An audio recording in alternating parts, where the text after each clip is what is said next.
अब क्या वो इंट्रोडक्शन वाला पार्ट जूम में क्या नाम नीचे लिख दिया होता है, तो बताने की जरूरत पड़ती नहीं है। जितने भी नए स्टूडेंट हैं उनको मैं बता देता हूँ। बेसिकली हमारी टीम, एक फिजिक्स की टीम होती है जिसपे 5 to 6 टीचर्स हैं हमारे पास, जो आपकी अलग अलग लेवल पे हेल्प करेंगे। उनमें से एक टीचर अभी मेरे साथ प्रेजेंट भी है, दो teacher actually, Kunal sir and Salesh sir. इसके अलावा लीना मैम होते हैं, सिद्धनाथ सर होते हैं। हम अलग अलग ब्रांचेस पे डिवाइडेड हैं, बट ट्राई करेंगे कि कुछ कुछ चैप्टर्स के लिए वो भी आपको मिले, सो दैट आपको ज्यादा से ज्यादा हेल्प प्रोवाइड कर सके। टीम बड़ी होने का रीजन हमारा यही है कि कभी, अभी तो कोरोना सीजन भी चल रहा है, कोई एक ढेर हो जाए तो दूसरा आपके लिए हेल्प पे एकदम उसी वक्त अवेलेबल रहे। वन मैन आर्मी होती है तो प्रॉब्लम होता है कि भाई सब कुछ उन्हीं को करवाना है, डाउट्स भी उन्हीं को लेने, क्लासेस में भी उनको पढ़ाना है, कहाँ कहाँ पे प्रेजेंट होंगे, तो आपको max to max help available करवा सके, इसलिए हम हमारी टीम बड़ी रखते हैं। वैसे केमिस्ट्री में भी ऐसे ही होगा।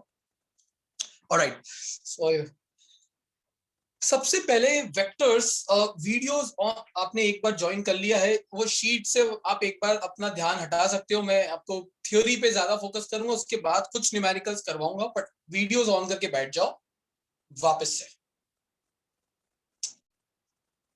और ट्राई करना कि 11th में भले ही हम इरेगुलर थे, 12th में ये ना हो, नहीं तो अगेन वही पास्ट रिपीट होगा, चीजों में कंफ्यूजन आने लगेगा आधे में आते आते, क्योंकि हर चीज कनेक्टेड है पिछली क्लास से 11th में फर्स्ट बुक में। सो आज का टॉपिक है हमारा वेक्टर्स। क्या होते हैं वेक्टर्स, ये मैं पूछूंगा। जयमन, क्या लगता है तुझे? जयमन से भी मैंने बात की, जयमन कभी आज आई थिंक फर्स्ट डे ही है यहाँ पर। जयमन कौन से स्कूल से? Sir DPS. डीपीएस की पब्लिक तो हमारे पास बहुत होती है। और सो जयमन, वेक्टर्स क्या पढ़ा था भाई 11th स्टैंडर्ड में कि इन्हें वेक्टर्स बोलते हैं? Sir vectors are physical quantities. Alright, पर स्केलर्स भी फिजिकल क्वांटिटी ही होती है। There are two types of physical quantity, one is vector, कोई बात नहीं कोई बात नहीं कोई बात नहीं, one is vector and second one is scalar. दो वेक्टर क्वांटिटी होती है। तो मैं वही पूछ रहा हूं, what do you mean by vector? जो भी आइडिया हो, एग्जैक्ट आंसर देने की कोई, मैं मतलब ऐसा नहीं है कि मैं पनिश कर दूंगा। गलत भी दोगे तो भी चलेगा, क्लास में गलती करना अलाउड होती है, क्लास में जितनी गलती करनी करो, क्लास से बाहर नहीं होनी चाहिए, नहीं तो फिर नंबर कटता है। सो चलो ठीक है, जयमन ने बताया वेक्टर्स फिजिकल क्वांटिटी होती है। Anyone wants to add something else? बोल बेटी है, तू बोल दे।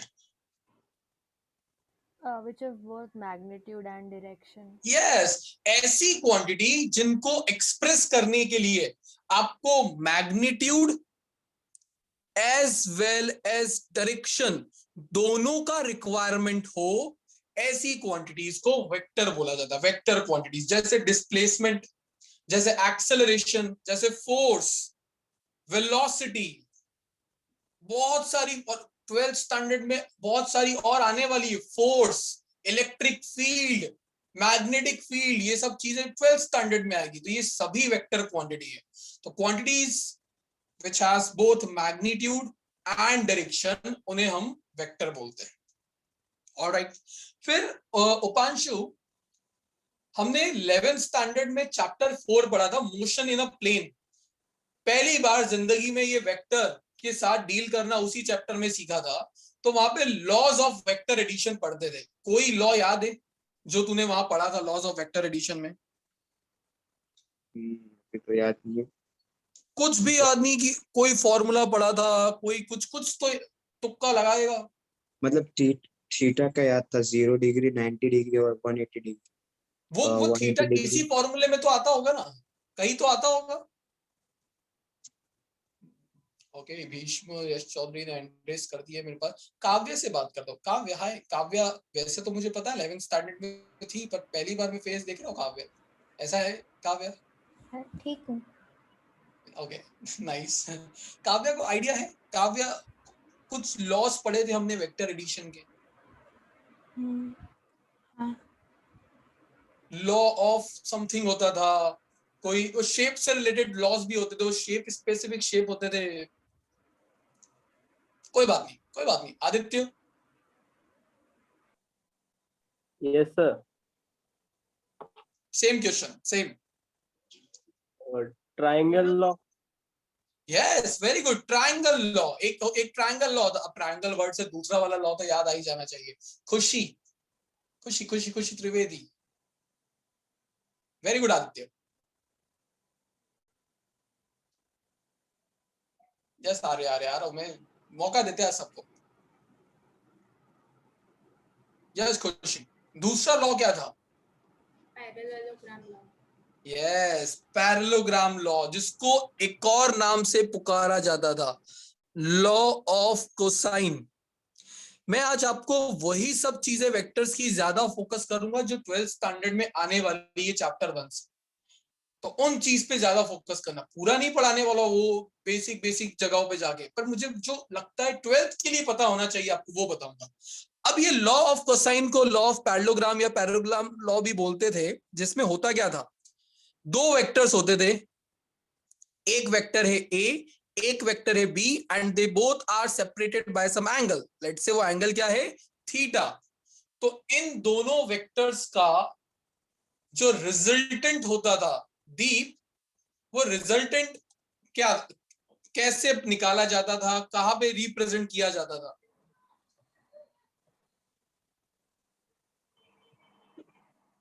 दीप, आवाज नहीं आ रही मुझे। नहीं सर, आ रही है थोड़ा सा, सर। हाँ, अब आ जाएगी, ठीक है। Yes Deep. Sir A B cos theta. A B को नहीं नहीं नहीं, वो तू आगे वाले भी चले गए, डॉट प्रोडक्ट पे चले गए, उस पर बाद में आता हूं। अगर एक वेक्टर ए है और दूसरा वेक्टर बी है और बोला हो कि इनका रिजल्टेंट वेक्टर हाँ निकालो, ओके, तो वो a square plus 2ab a square plus B square plus 2ab cos theta. बस इतना ही था कि और कुछ भी था? Square root, whole root. Square. और वो यहाँ पे कहाँ रिप्रेजेंट होता था दीप? ऐसे लाइक बिटवीन ए ऐसे एंड बी। ऐसे कैसे, ऐसे कैसे बिटवीन ए एंड बी। बता रहा। हाँ, वेरी गुड। ए और बी के बीच में पैरेललोग्राम का डायगोनल जो होता था वो उसके रिजल्टेंट को रिप्रेजेंट करता था। याद आया सबको? और अगर आज तक आपको वेक्टर्स के बारे में कुछ भी नहीं पता है, तो दिस इज द टाइम जब आपको मौका मिला है वापस से चीजें सीखने का। 12th में तो ये भूल जाना अभी पढ़ते वक्त, या 11th में नहीं सीखा, अरे 11th में कच्चा पक्का था तभी तो रिवाइज करवा रहा हूँ 12th, तो वो चीजें दिमाग से निकाल देना। तो अगर दो वेक्टर थीटा एंगल से सेपरेटेड हो तो उनका रिजल्टेंट हमेशा उनके बीच में होगा, और उस रिजल्टेंट का फॉर्मूला अभी हाल हमको दीप ने बताया, under root of A square plus B square plus 2ab cos theta. I think ये फॉर्मूला तो सबने कभी ना कभी तो देखा ही होगा। वेरी वेरी इंपॉर्टेंट, 1.2 सेशन में ये आएगा। And what is theta over here? Theta is the angle between vector A and vector B. याद रखिएगा हमेशा कि एक square plus B square plus 2ab cos theta में थीटा क्या होता है, ए और बी के बीच में बनने वाला एंगल। Is that clear? ठीक है, रूल सिंपल रखते, क्लियर हो जाए तो थम्स अप दे देना, तो मुझे पता लग जाएगा, और ना क्लियर हो तो हैंड रेस कर देना, मैं आपको अनम्यूट करूंगा, आप मुझसे क्वेश्चन पूछ लेना, बैठे मत रहना। ठीक है, ये वो बहुत ही अजीब सिचुएशन आ जाती है, हम बैठे सर कुछ पता ही नहीं, ठीक है ओके, आए चले गए। ऑलराइट, कश्वी का माइक सही हुआ? कश्वी क बोलू या का? तू लिपसिंग भी करेगी तो आइडिया लग जाएगा मुझे, माइक का तो आइडिया नहीं लग रहा मुझे।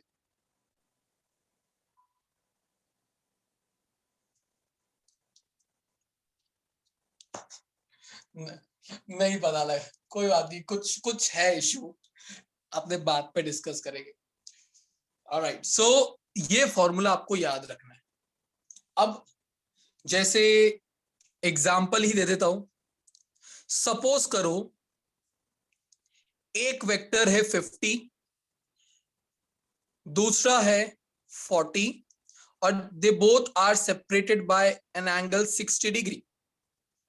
तो बताओ इन दोनों का रिजल्टेंट वेक्टर क्या होगा? कॉपी पेन लेके बैठिएगा, तो सो दैट क्या, कहानी सुनते सुनते कभी कभी नींद भी आ जाती है, पर कॉपी पेन चलता रहता ना, नींद नहीं आएगी। ऑनलाइन है, करे क्या अब? तो इन दोनों का सबसे पहले रिजल्टेंट जो होगा वो बीच में होगा, और वो फॉर्मूला ये है। तो मुझे जल्दी से चैट बॉक्स में आंसर भेजिए, और चैट बॉक्स में आप वो वाले अभिनव को मैसेज करिएगा जिसका ऑडियो डिस्कनेक्टेड है। मेरे 2 अकाउंट है जिसपे मैं ऑडियो डिस्कनेक्टेड है, मुझे वहां पे चैट बॉक्स में मैसेज करना। चलो आपके लिए वो ऑप्शन ही मैं हटा देता हूँ।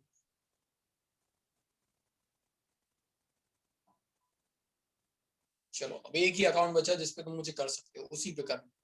जल्दी फटाफट फटाफट आंसर बताओ मुझे। मुझे वैसे भी 1.2 सेशन में बहुत बार ये चैप्टर 1 में करवाना है 12।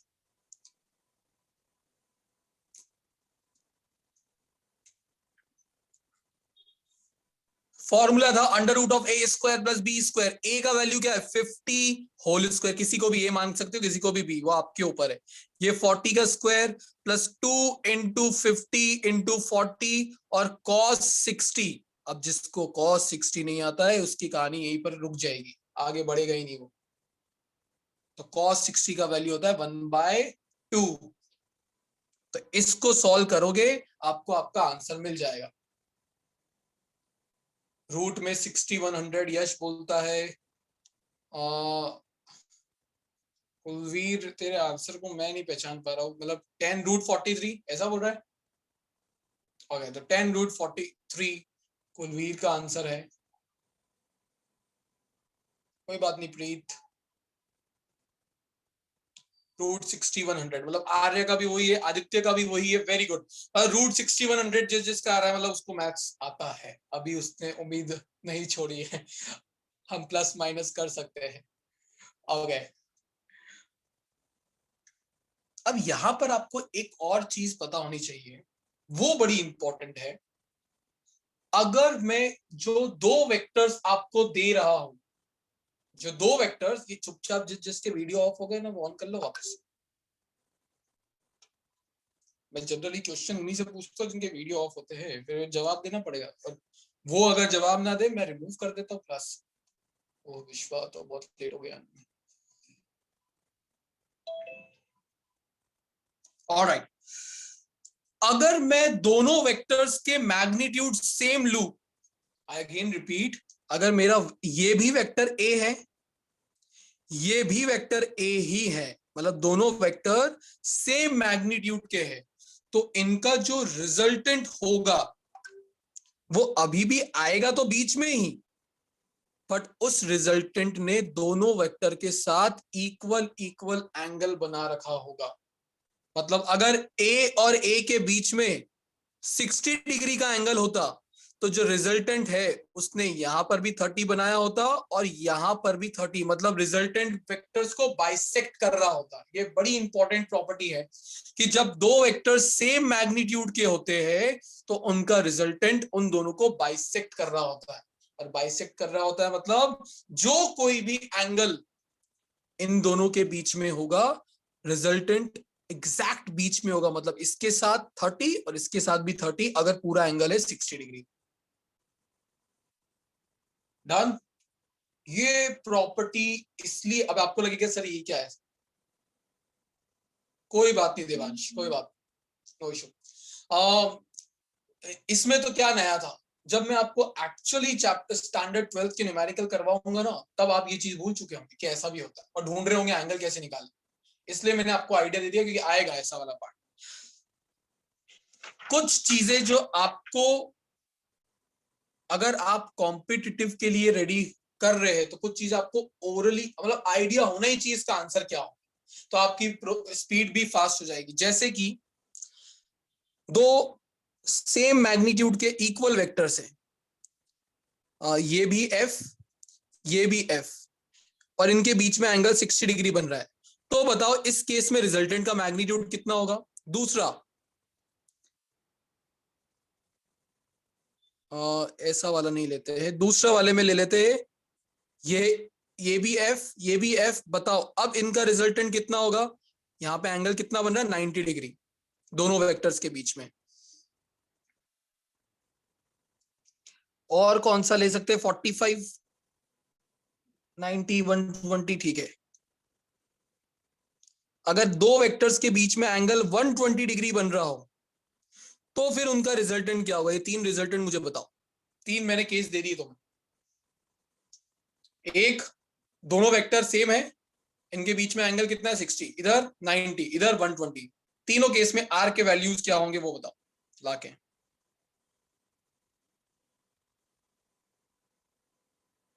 सबसे पहले फर्स्ट का आंसर देना।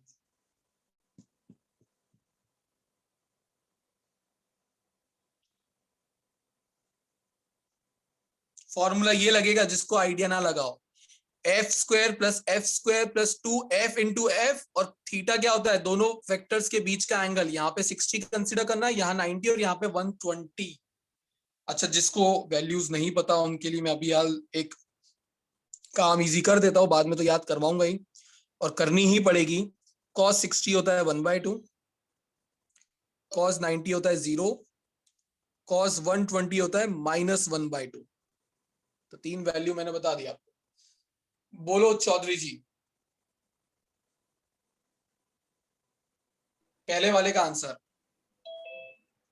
सर रूट में 2f² plus f√3। Final answer बता। सही तो बोला सर। अरे फाइनल आंसर बता, तूने तो रूट में f² प्लस 2f² ये बताया। मैं फाइनल आंसर बोल रहा हूँ, क्या आया तेरा? सर यही है फाइनल आंसर। वापस बोल तेरा final answer. Root 2f² plus f²√3। No. हाँ अरे फाइनल आंसर कुछ होता है, लेके बताता हूँ। पार्श्व, तुम ज्वाइन करने में लेट कर दिया, व्हाट्सएप ग्रुप चेक तो किया कर, 6 बजे की क्लास थी। ओके सर, आप वो पूछ रहे हो? अच्छा तुझे बोलता क्या हूँ सर, लग रहा वो है वाला इतनी देर बोलता से? हूँ। तुझे क्या लग रहा है इतनी देर से? नहीं सर, बताता हूँ। f2 okay, plus √3 whole root very 2 good plus Aditya √3 वाला। काशवी। इसका आंसर आएगा √3f। ऐसा आ रहा है तेरा? ना तो ऐसे लाते देख, पहला स्क्वायर f का स्क्वायर, फिर दूसरा वेक्टर भी f² plus 2f into F, और इनके बीच में कॉस कितना है? 120 डिग्री। तो f² प्लस f² हो गया 2f² plus 2f² and cos 60 degree है। कॉस 60 का वैल्यू कितना बताया मैंने? 1/2। 2 से 2 कैंसिल आउट, कितना हुआ? 2f² plus f², √3f²। तो अगर f को बाहर ले लिया जाए तो आंसर क्या आ जाएगा? √3f। ओके सर, मिस्टेक मिल गई। Thank you sir. ऑलराइट, सबको क्लियर है? ऑलराइट, यही करना है सब में, यही करना है, कुछ नहीं। सिर्फ एंगल पुट करो, वैल्यू पुट करो, आंसर आ जाएगा। इसका आंसर क्या? अब अगर फ्यूचर में मैं आपसे पूछूं, देयर आर 2 वेक्टर्स जिनका मैग्नीट्यूड सेम है and they both are separated by an angle of 60 degree, बताओ उसका। जैसे इस f का वैल्यू में दे देता 50, लेट से 2 वेक्टर है जिनका मैग्नीट्यूड 50 है और दोनों के बीच में एंगल बन रहा है 60 डिग्री, तो उनका रिजल्टेंट क्या होगा? तुम्हें डायरेक्ट आंसर पता होना चाहिए, √3f, मतलब √3 इंटू 50। ये आपकी प्रोसेस बड़ा फास्ट कर देगी। आंसर होना चाहिए 2 इक्वल वेक्टर्स जो 60 डिग्री से सेपरेटेड हो, उनका आंसर हमेशा क्या आता है? √3f। चलिए, इसका आंसर कितना आया? Very good UV, Kulveer. इसका आंसर होगा आप लोगों का √2f। आ रहा है √2f, बिकॉज cos 90 तो 0 होता है, तो ये पूरा टर्म ही गायब हो जाएगा। तो बचेगा क्या? f² plus f² which is 2f²। अब 2f² को बाहर लिखोगे तो √2f हो जाएगा ना। तो अगर 2 वेक्टर्स जो इक्वल, याद रखना मैग्नीट्यूड सेम होना चाहिए, अलग अलग मैग्नीट्यूड के वेक्टर्स नहीं बात कर रहा हूं मैं। दोनों वेक्टर्स सेम मैग्नीट्यूड के हैं बट 90 डिग्री से सेपरेटेड है, तो रिजल्टेंट कितना होगा? √2 टाइम्स। जो एक वेक्टर होगा उससे √2 टाइम्स उनका रिजल्टेंट हो जाएगा। याद रख पाओगे? पाकू ऐसे ही बोलते ना गुजराती। पक्का? ठीक है, ट्राई किया है। गलती हो तो अपने तक रख लेना, बाद में बात करेंगे अपनी। इसका आंसर ये वाला भी बहुत न्यूमेरिकल में बन रहा होगा। दो vectors same magnitude but very good Jayman, Kulveer, very good, same magnitude but 120 degree से सेपरेटेड हो, तो यहां पे रिजल्टेंट का वैल्यू कितना होगा? आदित्य गुड,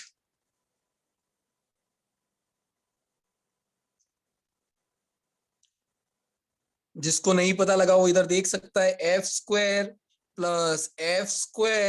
प्लस 2f²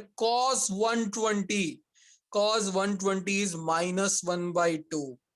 तो जब ऐसा करोगे तो ये 2f² प्लस 2f² -1/2, 2 से 2 कैंसिल, ये माइनस इसके पास गया तो अंदर कितना बचा? सिर्फ f² which is nothing but f। So very good Tiya, 0 नहीं आएगा यहाँ पर कश्मी। 2f² माइनस f² है, तो 2f² minus f² would be f², और f² को रूट से बाहर निकालोगे तो f बन जाएगा। आइडिया लग रहा है कैसे सॉल्व हो रहे क्वेश्चन? ऑलराइट, सबने शीट खोल रखी है क्या अपनी? तो कोई बात नहीं, अगर शीट नहीं खोली है तो मैं आपको शीट में से ही एक क्वेश्चन दे देता हूं। क्वेश्चन नंबर 3 उसी शीट का क्वेश्चन नंबर 3 है। जिसने नहीं खोली उसको भी जरूरत नहीं खोलने की, कोई बात नहीं, इधर भी देख सकते हो अगर दिक्कत है। ए का वैल्यू है p प्लस क्यू, बी का वैल्यू है p माइनस क्यू, और इन दोनों वेक्टर्स का जो रिजल्टेंट वेक्टर है वो है √3p² प्लस q²। ऐसा बताओ इन वेक्टर्स के बीच में कितना एंगल बन रहा होगा, थीटा कितना होगा, ये आपको बताना है। क्वेश्चन क्लियर है? There are two vectors, A का value p plus q, B का वैल्यू p माइनस क्यू, और उनका रिजल्टेंट ऐसा कुछ है। तो बताओ ए और बी के बीच में एंगल कितना बना होगा। फॉर्मूला रिजल्टेंट का ही लगाना है आपको, √a² plus b² plus 2ab cos theta लगाओ और थीटा निकाल के बताओ मुझे। दोनों साइड अंडर रूट है तो सिंप्लीफाई करने के लिए स्क्वायरिंग बोथ साइड कर देना, रूट गायब हो जाएंगे, सो इजी हो जाएगा न्यूमेरिकल।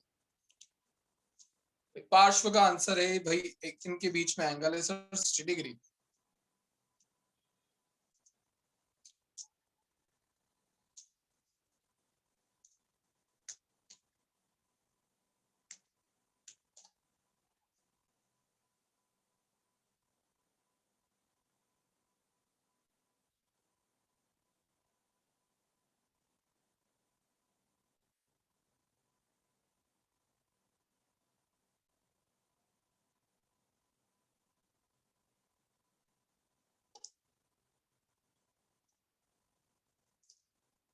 कभी कभी क्वेश्चन इजी होता है बट वो हमारे दिमाग में हमको लगता है इतना इजी कि हम सिली मिस्टेक करके मार्क्स कट करवा लेते हैं, तो सिली मिस्टेक मत करना।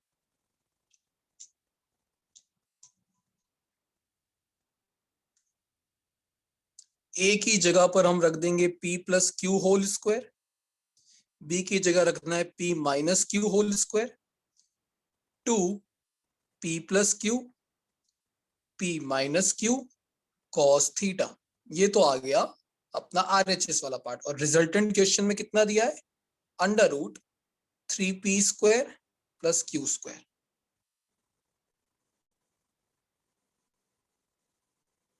Kulveer also got the same result, 60 degree.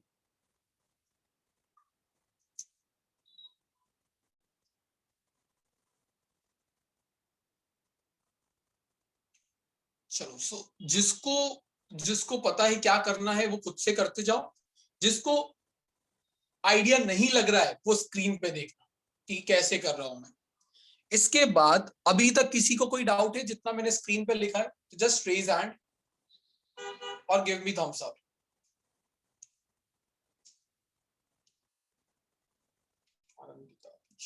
Alright. So इसके बाद स्क्वेयरिंग बोथ साइड्स, तो यहां पर हो जाएगा 3p² प्लस q², रूट हो गया है गायब, और इधर हो जाएगा p plus q whole square, p minus q whole square. और अगर आपको याद हो तो a प्लस बी और a माइनस बी होता है, तो उसको लिखते हैं a² माइनस b² होती है ना प्रॉपर्टी। तो अगर p प्लस क्यू और p माइनस क्यू, तो यहां पे लिख दूंगा मैं 2p² minus q² cos theta. Done यहां तक। अब जिसको a प्लस बी का होल स्क्वायर नहीं पता वो गया यहां से। ऐसा कोई है, कोई तो नहीं है ना अभी तक a प्लस बी का होल स्क्वायर नहीं पता है? कोई बात नहीं, नहीं पता तो सीख लो। सो a² plus b² plus 2ab, कुछ गलत मैं लिख दूं तो मुझे बता देना। a² plus b² minus 2ab plus 2p² minus q² cos theta, इसको एज इट इज रख रहा हूं, और इधर 3p² प्लस q²। अब देखो ये 2pq ये तो कैंसिल आउट हो गया, p² plus p², 2p² q² plus q² 2q² plus 2p² minus q² cos theta, और यहां पर 3p² प्लस q²। अगर ये 2p² LHS में जाएगा तो 3p² माइनस 2p² p², ये LHS में गया तो माइनस q²।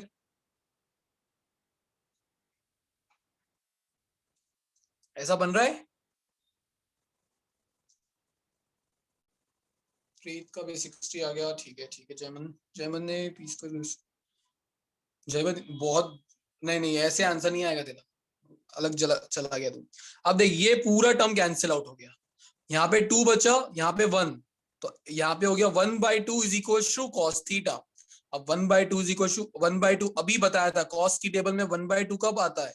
जब थीटा 60 डिग्री हो। तो ये इनके बीच का आंसर आया। किसी को कोई डाउट यहां तक? सबको ये फॉर्मूला यूज करना आ गया अंडर रूट ऑफ एज पे? यस जयमन।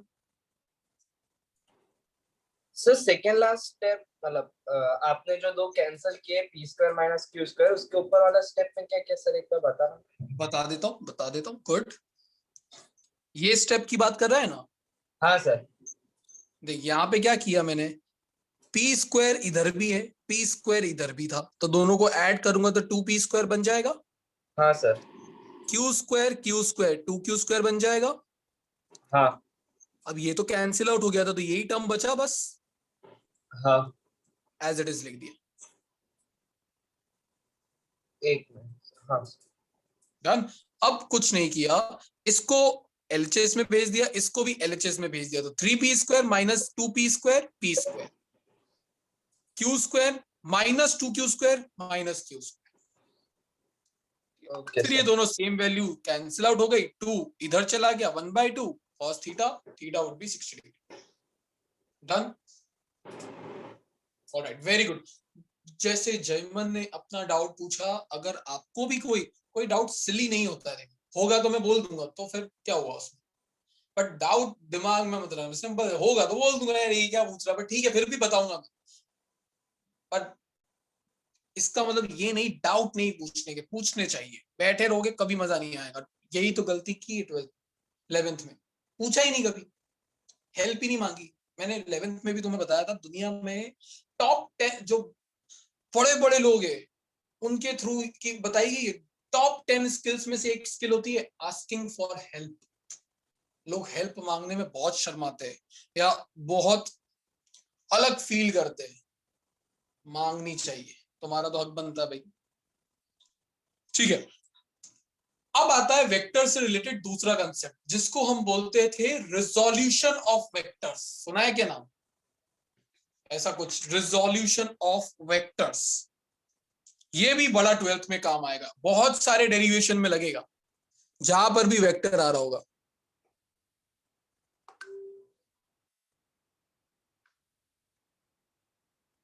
किसी को आइडिया है ये रिजोल्यूशन ऑफ वेक्टर में किया क्या था, आधा अधूरा कैसा भी हो सकता है आइडिया। तो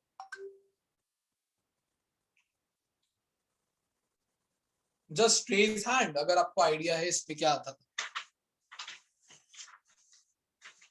यस कुलवीर, वेरी गुड। चलो कुलवीर ने हिम्मत दिखाई। Sir, resolution of vectors is basically breaking it into its respective directions. मुझे तेरा आवाज ढंग से नहीं आया, वापस बोलेगा। Resolution of vector मतलब dividing it into its respective constituents, मतलब जितने भी axes है उतने पे उसके individual। गुड गुड, ये भी हो सकता है। Very good very good. Preet कुछ और ऐड सबट्रैक्ट करना चाहती है? Very good Kulveer. Sir dot product निकाली थी वो। डॉट प्रोडक्ट अभी नहीं आया, डॉट प्रोडक्ट बाद में आएगा, डॉट प्रोडक्ट को अपने बाद में रखेंगे। रिजोल्यूशन का मैग्नीट्यूड और डायरेक्शन निकाला था फॉर्मूला। हाँ निकालते थे, वो जो फॉर्मूला आएगा उसमें हम निकालेंगे, but that is not resolution. Resolution का मतलब होता है किसी वेक्टर के टुकड़े कर देना। अगेन रिपीट, रिजोल्यूशन का मतलब क्या होता है, जब आप किसी वेक्टर को टुकड़े, उसको ब्रेक करके रिप्रेजेंट करो, तो उस ब्रेकिंग की प्रोसेस को बोला करते थे रिजोल्यूशन ऑफ वेक्टर। अब जिनको मैं टुकड़े बोल रहा हूं उनको फिजिक्स में बोला जाता है कंपोनेंट्स, जिनको आप रेक्टेंगुलर कंपोनेंट्स बोलते थे, अगर आपको कुछ याद आ रहा हो तो। तो रिजोल्यूशन ऑफ वेक्टर का मतलब क्या हुआ, इट इज द प्रोसेस, ध्यान से सुनना, it is the process of splitting a vector, it is the process of splitting a vector into its rectangular component. अब करके दिखाता हूं मैं आपको। सपोज ये एक वेक्टर है ए, जिसने अपनी हॉरिजॉन्टल एक्सिस के साथ, जिसको हम एक्स एक्सिस बोलते हैं, थीटा एंगल बना रखा है।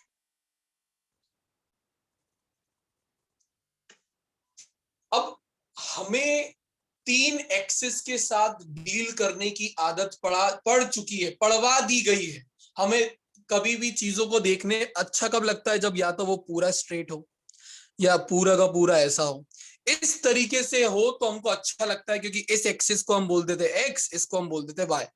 ये वाला जो वेक्टर है वो ना ही एक्स में है ना ही वाई में, उपांश, ना ही एक्स में है ना ही वाई में है।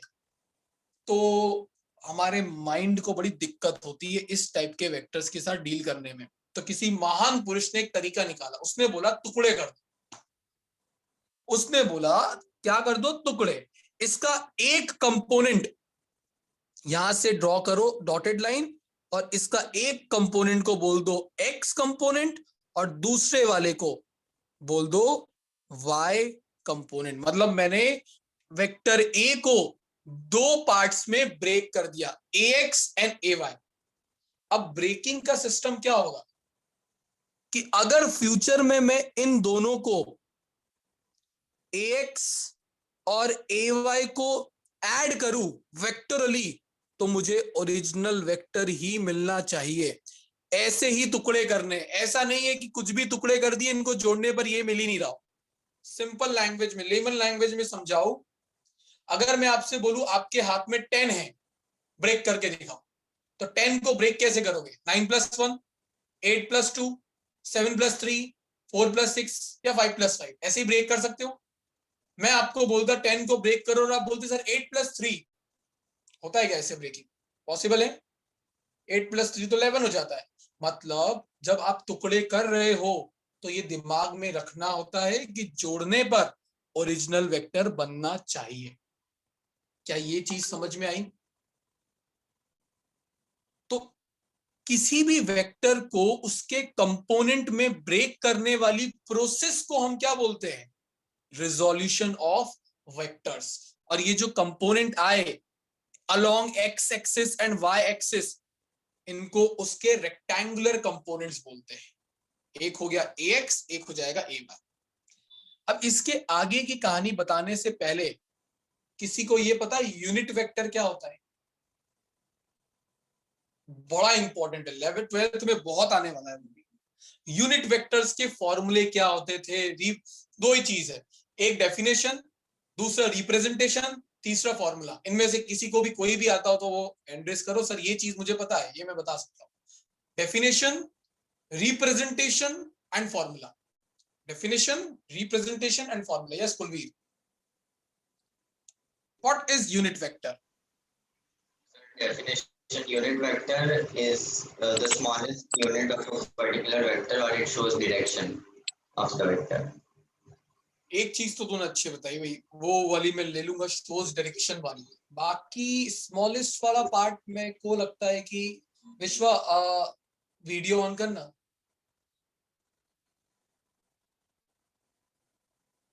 ओके, विश्वा ने भी आज ज्वाइन करने में लेट कर दिया। Yes, sir. Sir, represented by a cap. Very good. तो कुलवीर ने कुछ आंसर दिया, कुछ आंसर मुझे विश्वा ने दिया। सबसे पहले yes Tiya, want to add something? Can you hear me? X-axis is represented by I cap, Y is represented by J cap, and Z-axis is represented by K cap. ये मेरा फर्दर आगे वाला पार्ट था, उसने वो बता दिया। गुड। भीष्म और कुछ? बढ़िया है, सब थोड़ा थोड़ा बता रहे हैं। Sir, unit vector is equal to vector upon its magnitude. Formula. Yes, ये सब मैथमेटिकल फॉर्मूला था। Very good. रोहित को समझ आ रहा है क्या ये सब? ठीक है, अब मैं सबको सम अप करता हूं। First of all, unit vector is a vector whose magnitude is 1। ये डेफिनेशन होती है उसकी, याद रखना। यूनिट का मतलब क्या होता है? 1। तो unit vector is a vector whose magnitude is 1 and direction is along given vector, and direction is along given vector। ये लिख के रखो, फिर समझाता हूं। Unit vector is a vector whose magnitude is 1 and direction is along given vector। इसको ऐसे define करते हैं। फिर मुझे भीष्म ने बताया, सर नहीं, भीष्म से पहले किसने बताया था? हाँ, विश्वा ने बताया कि सर यूनिट वेक्टर को रिप्रेजेंट किससे किया जाता है? ए कैप से। यहां पर ए हो वो जरूरी नहीं है। क्या जरूरी है? ऊपर टोपी पहनाना। हेरा फेरी देखी है कभी किसी ने? हेरा फेरी उसमें एक उसमें डिग्री का नाम बताता है वो, ITUS ऐसा कुछ डिग्री होती थी। अरे जिसने देखी है उसको वो ही कनेक्ट कर पाएगा, इसकी टोपी उसके साथ। वो डिग्री, कौन सी डिग्री आपने की है? तो ये वो टोपी की बात नहीं है, ये कैप, नॉर्मल कैप की बात हो रही है कि जैसे ही किसी के ऊपर ये कैप लगा दी जाती है वो क्या बन जाता है? Unit vector.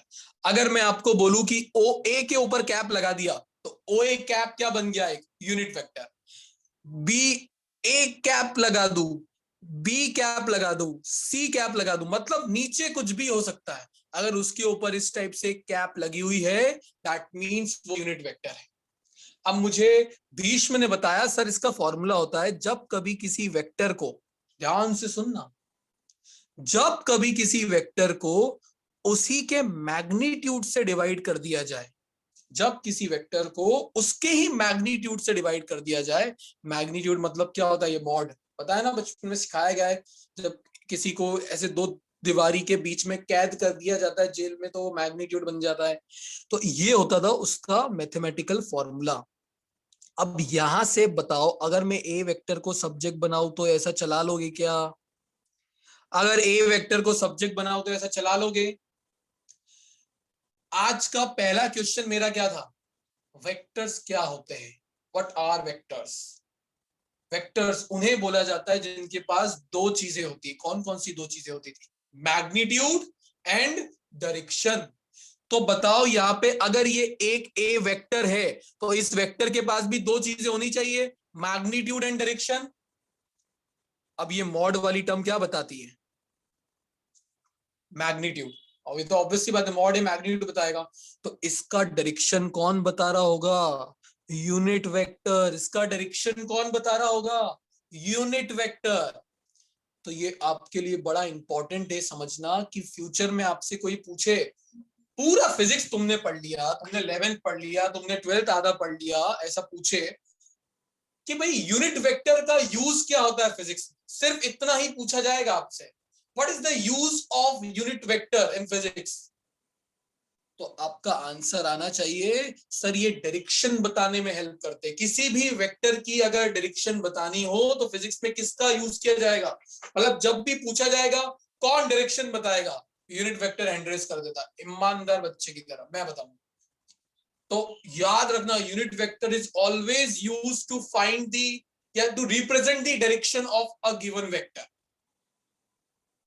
क्या ये चीज क्लियर है जो मैंने बताई? यूनिट वेक्टर का पर्पस फिजिक्स में क्या रखा गया है, इसकी जॉब प्रोफाइल क्या है? जैसे फ्यूचर में जाके आप जॉब करते हो या जॉब पर रखते हो सकता है बिजनेस खोलो और जॉब पे रखो, तो हर पर्सन की कुछ जॉब प्रोफाइल होती है, इसको यही काम करने का है। जैसे मेरी जॉब प्रोफाइल कीस्टोन पे क्या है, मुझे पढ़ाने, एक ही डिस्कस करता हूं बाकी नहीं, मुझे पढ़ाना है आपको फिजिक्स। तो वैसे ही यूनिट वेक्टर की जॉब प्रोफाइल फिजिक्स में क्या रखी गई है? डायरेक्शन को रिप्रेजेंट करना। तो it is the unit vector whose magnitude is 1 and direction is along given vector. इस वेक्टर का जो भी डायरेक्शन होगा वो यही बता रहा होगा। एक है। अब डायरेक्शन होती है इनफाइनाइट, कोई फिक्स डायरेक्शन नहीं होती। डायरेक्शंस तो कुछ भी हो सकती है, बट अगेन हमारा दिल तो 3 ही एक्सिस पे घूम रहा होता है, और वो कौन सी है? X, Y and Z. तो जहां टिया ने मेरी हेल्प की कि सर अगर कोई वेक्टर एक्स एक्सिस के अलोंग हो, अगर कोई वेक्टर एक्स एक्सिस के अलोंग हो तो उसका यूनिट वेक्टर क्या होता है? I cap. अगर कोई वेक्टर एक्स एक्सिस के अलोंग हो तो उसका यूनिट वेक्टर आर्य क्या होता है? I cap. तो चलो मैं एक वेक्टर लिखता हूं, P vector is equal to 5 I cap. ऐसा इसको रीड कैसे करूंगा? तो मैं रीड करना सिखाऊं। B vector is a vector whose magnitude is 5 and direction is along x axis. B vector is a vector whose magnitude is 5 and direction is along x axis. चलो अब ये आदित्य तू बताएगा मुझे।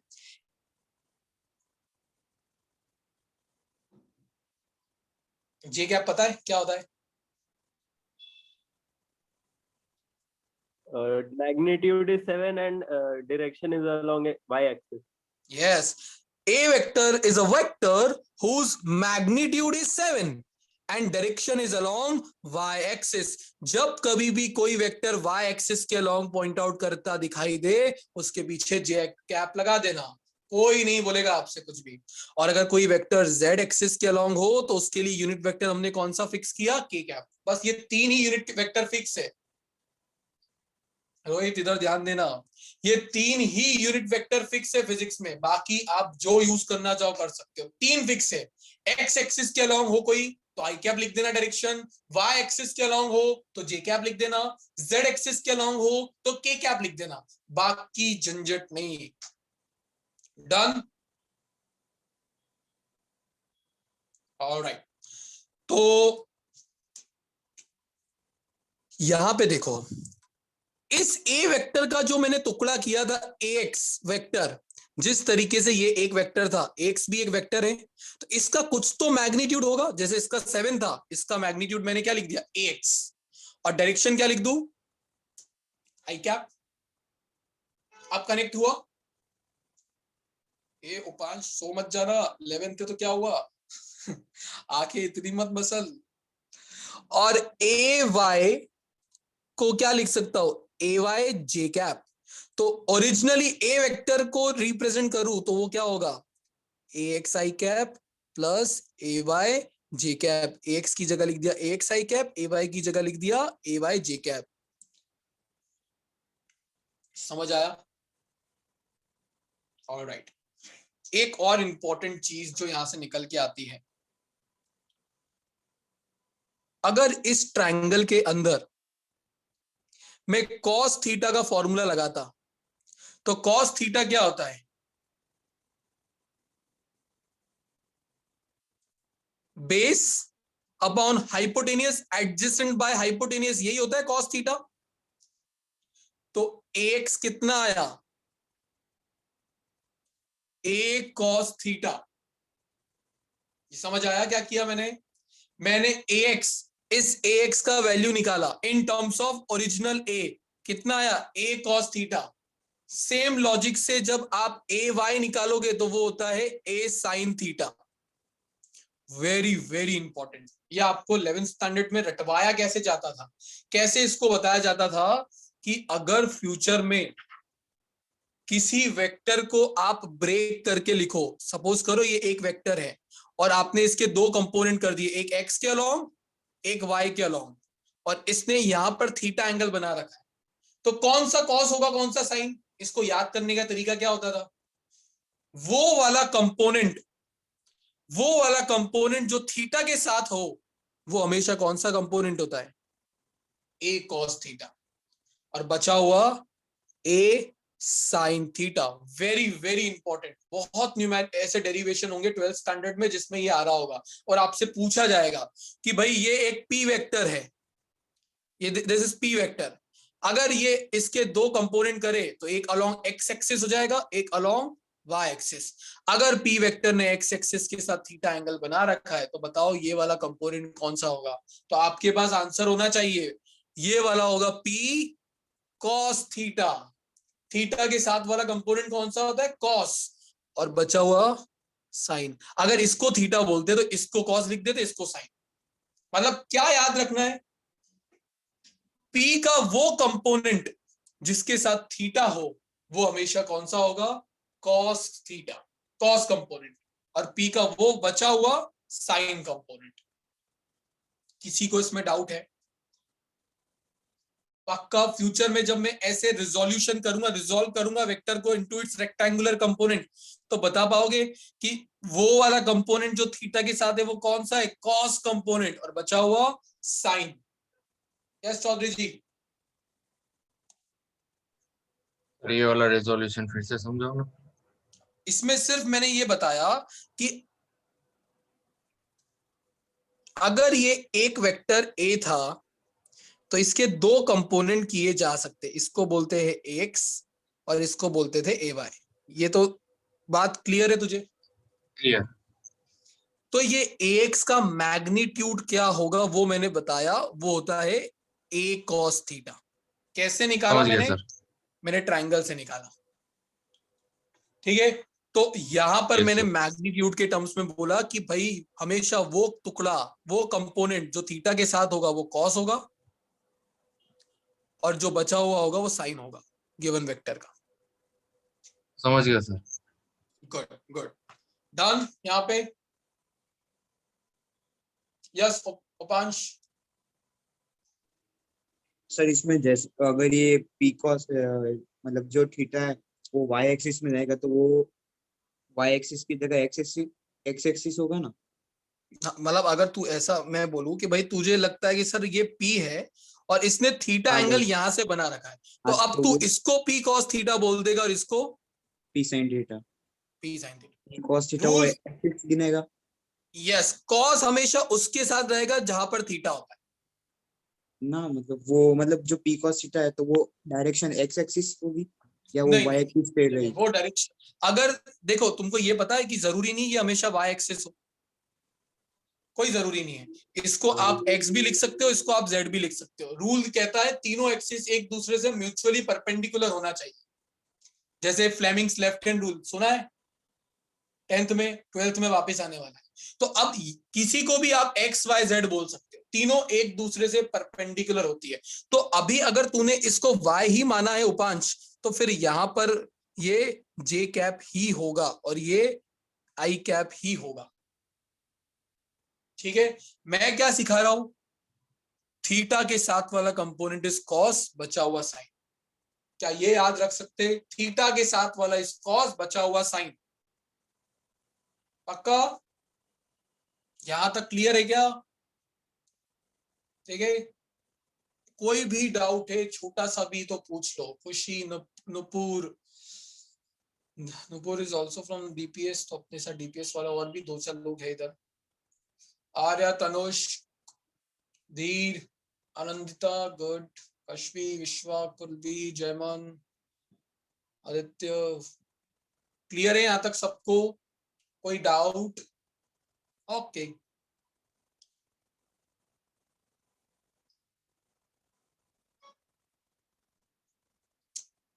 10 मिनट है हमारे पास। 10 मिनट में दो चीजें और बता देता हूं वेक्टर से रिलेटेड, जो मुझे अभी किसी ने बताई थी, मैं भूल गया, शायद तक प्रीत, हाँ प्रीत ने बताई थी। डॉट प्रोडक्ट और क्रॉस प्रोडक्ट, ये भी दो टाइप के वेक्टर्स प्रोडक्ट ही थे, मतलब प्रोडक्ट सुना है ना इससे पहले भी, ये भी आएगा 12th में, डॉट और क्रॉस। एक टाइप होता था डॉट प्रोडक्ट और दूसरे को बोलते थे हम क्रॉस प्रोडक्ट। डॉट में एक्चुअली डॉट ही लगाई जाती है और क्रॉस में इसको मल्टीप्लाई मत बोलना, हाँ ये क्रॉस है। जैसे पूरा 11th निकाल दिया ओमेगा को W बोलने में, ये भी होता है भाई, पूरे टाइम W W करते रहते थे ना, वो W धमाल फिल्म में रह गया, ये वाला अलग है, ये ओमेगा होता है। तो इसमें क्या गलती से बोल तो दोगे, पर सामने वाला जिसको फिजिक्स पता होगा ना, वो हंस देगा, ये क्या कर रहे हो यार, बेइज्जती कर रहे हो तुम, उसके नाम ही चेंज कर दिया तुम। जैसे मैं इतनी देर से फाइंड आउट करने का ट्राई कर रहा हूँ, मैं कश्मी को कश्मी बोलूं या काशवी बोलूं, क्योंकि मेरे को हर दोनों टाइप की स्टूडेंट है मेरे पास, और दोनों नहीं, कश्मी को कश्मी सुनना है, काशवी को काशवी सुनना है, तो मैंने डबल ए वाले को काशवी रखा है, सिंगल ए वाले को कश्मी रख दिया है। सही बोला ना इस बार मैंने? Oh thank God. अब हम कम्युनिकेट कर पा रहे बिना बात किए भी। ऑलराइट, सो किसी को पता है डॉट प्रोडक्ट का दूसरा नाम क्या होता है? There is another name for dot. Yes Aditya. Scalar product. Very good, scalar product. इसको कभी कभी डॉट की जगह स्केलर प्रोडक्ट भी बोल दिया जाता है। रीजन सिंपल है, इसका जो आंसर होता है वो हमेशा स्केलर हो। 5, 10, 15, 20, 30, 40, 500, 10,000, 1 लाख, कुछ भी आंसर है बिना डायरेक्शन के साथ आएगा।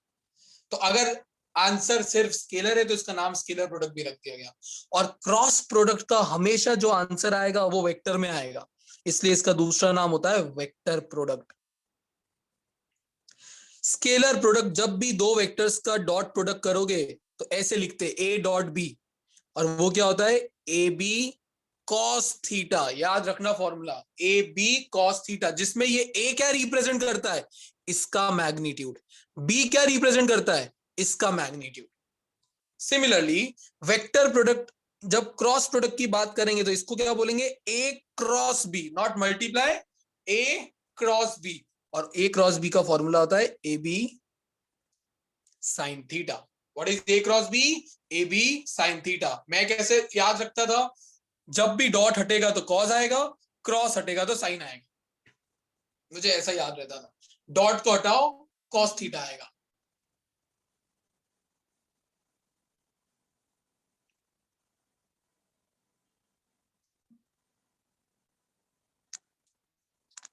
Am I audible? तो यार मेरा अकाउंट किसी और को यूज करना है।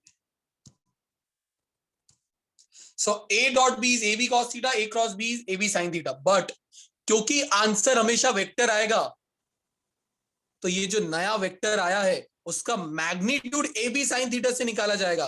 डायरेक्शन के लिए पीछे एन कैप लगाना पड़ता है, ये हमेशा याद रखना। ए क्रॉस बी करके जो नया वेक्टर आता है वो सी वेक्टर होगा। वो वेक्टर का मैग्नीट्यूड कैसे निकाला जाएगा, ए बी साइन थीटा, और डायरेक्शन एन कैप।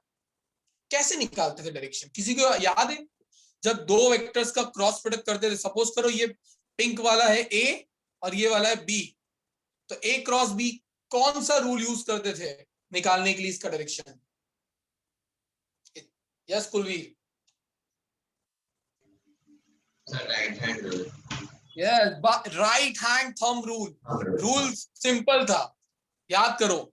ए को, ये ए ना, ए की डायरेक्शन में पाम रखो, जो पहले लिखा है उसकी डायरेक्शन में पाम रखो, और दूसरे की तरफ कर्ल करके लेके जाओ, तो हो गया ए क्रॉस बी।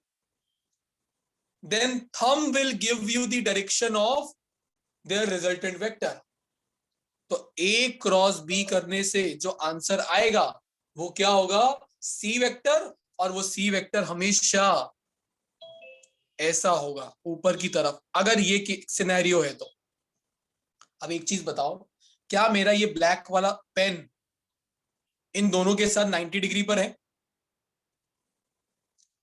वापस से देखो, क्या मेरा ये ब्लैक वाला पेन पिंक और ब्लू के साथ 90 डिग्री पर है? यस, ये अलग प्लेन है, ये एक्स वाई प्लेन है और ये तो जेड प्लेन आ गया। तो ये एक बहुत इंपॉर्टेंट प्रॉपर्टी है क्रॉस प्रोडक्ट की, कि जब आप ए क्रॉस बी करके सी लाओगे तो वो सी ए के साथ भी परपेंडिकुलर होगा, वो सी बी के साथ भी परपेंडिकुलर होगा। चैप्टर 1 में ये प्रॉपर्टी काम आने वाली है। याद रखना, ए क्रॉस बी करके जो नया वेक्टर आता है वो नया वेक्टर हमेशा इन दोनों से परपेंडिकुलर ही होता है। समझ आई ये चीज? कैसे परपेंडिकुलर हुआ देख लो भाई। ए क्रॉस बी किया था तो थंब ऊपर की तरफ आ रहा है, थंब ऊपर की तरफ आना मतलब दोनों से परपेंडिकुलर। अच्छा, अगर इसका आंसर स्केलर है तो आप ए डॉट बी करो या बी डॉट ए, कोई फर्क नहीं पड़ता है, आंसर हमेशा सेम आएगा। ए डॉट बी करके 40 आ रहा था तो बी डॉट ए करके भी 40 ही आएगा। बट क्या ए क्रॉस बी क्रॉस ए के बराबर होता है? यस और नो? क्या ए क्रॉस बी क्रॉस ए के बराबर? अच्छा, बहुत सारों ने मुंह हिला दिया, नोट कर दिया, ऐसा नहीं होता। क्यों? Why A cross B is not equal to B cross A? Yes Vishwa? Sir, negative it will be. हाँ, मतलब बेसिकली ए क्रॉस बी करने से, अरे देखो ये ए था ये बी था, अगर ए क्रॉस बी किया तो थंब ऊपर आ रहा था। रूल कहता है कि पहले जिसको लिखोगे पाम उसकी डायरेक्शन में रखना है। तो अब बी क्रॉस ए में बी क्रॉस ए ऐसा हो जाएगा, बी क्रॉस ए तो Yes, sir. So thumb negative नीचे B चला गया। cross A.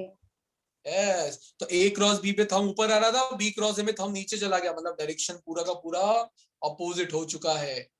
वो अक्षय कुमार के मीम की तरह, वो अगर मीम इसलिए बोल रहा हूँ बिकॉज इतने सारे तुम यंग इंस्टाग्राम पे ज्यादा बिताते हो तो उससे ज्यादा कनेक्ट कर पाओगे। तो यहां पर ए क्रॉस बी तो बी क्रॉस ए के बराबर नहीं होता है, बट अगर आपको बराबर लिखना है तो you have to introduce one negative sign before B cross A. अब लिख सकते हो। डन? ये इंपॉर्टेंट होता है। दो वेक्टर्स का डॉट प्रोडक्ट कब मैक्सिमम होगा ये बताओ। दो वेक्टर्स का डॉट प्रोडक्ट कब मैक्सिमम होगा? सिर्फ चैट बॉक्स में आप मुझे आंसर लिख के भेज सकते हैं। यस आदित्य?